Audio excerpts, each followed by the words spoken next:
آج کل نوجوانوں کے اندر نشے کی اور خاص طور سے سگریٹ نشے کی وبا بڑی عام ہو رہی ہے۔ ہمارے یہ نوجوان اپنی صحت کو تباہ کر رہے ہیں۔ آپ کو معلوم ہے کہ اس سے کینسر پیدا ہوتا ہے اور یہ کوئی فرضی چیز نہیں ہے۔ ہمارے محلے کے اندر کئی حادثات، بڑے اچھے ڈاکٹر جن کے ہاتھوں سے ہزاروں لوگوں کو شفا ہوئی ہے، لیکن وہ سگریٹ کے عادی تھے، پھیپھڑے کے کینسر کے مریض ہو گئے اور لاکھوں لاکھ روپیہ خرچ کرنے کے بعد بھی ان کی جان نہیں بچ سکی۔ صحت اللہ کی دی ہوئی ایک نعمت ہے۔ اس نعمت کو اپنے ہاتھ سے برباد کرنا اللہ کی نعمت کی ناقدری ہے۔ اس کو برباد کرنا اللہ کے سامنے اس کی جوابدہی کرنی پڑے گی۔ اس لیے میرے نوجوان بچوں، بھائیوں، بہنوں اور بچیوں، اپنی صحت کو خراب مت کرو۔ آپ سوچیں کہ بچیوں کا نام کیوں لے رہے ہیں؟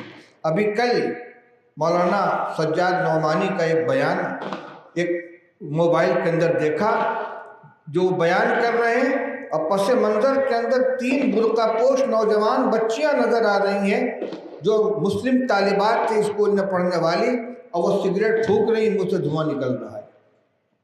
اسکول میں پڑھنے والی ہیں، باقاعدہ حجاب پہنے ہوئے ہیں، صرف چہرہ کھلا ہوا، باقی پورا برقع ہے ان کے بدن کے اوپر، اور کسی درخت کے یا کسی کھمبے کے آڑ میں کھڑی ہوئی ہیں اور ایک دوسرے کو دے رہی ہیں، سگریٹ پی رہی ہیں۔ بچیوں میں بھی یہ وبا آ رہی ہے، نوجوانوں کے اندر یہ وبا آ رہی ہے۔ نشہ کسی بھی شکل کے اندر ہو وہ حرام ہے، اور اسی کے ساتھ ساتھ اگر وہ صحت کو نقصان پہنچا رہا ہے اس کی اللہ تعالیٰ کے نزدیک جوابدہی کرنی پڑے گی۔ ابھی جو اس میں مبتلا ہیں توبہ کریں، اپنی صحت کا خیال رکھیں۔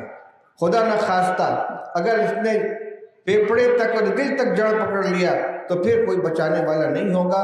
ظاہر اسباب کے اندر یہ موت کو اپنے ہاتھ سے خریدنا اور اپنے ہاتھ سے اپنے آپ کو موت کے گود میں ڈالنا ہے۔ اس سے اپنے آپ کو بچائیں۔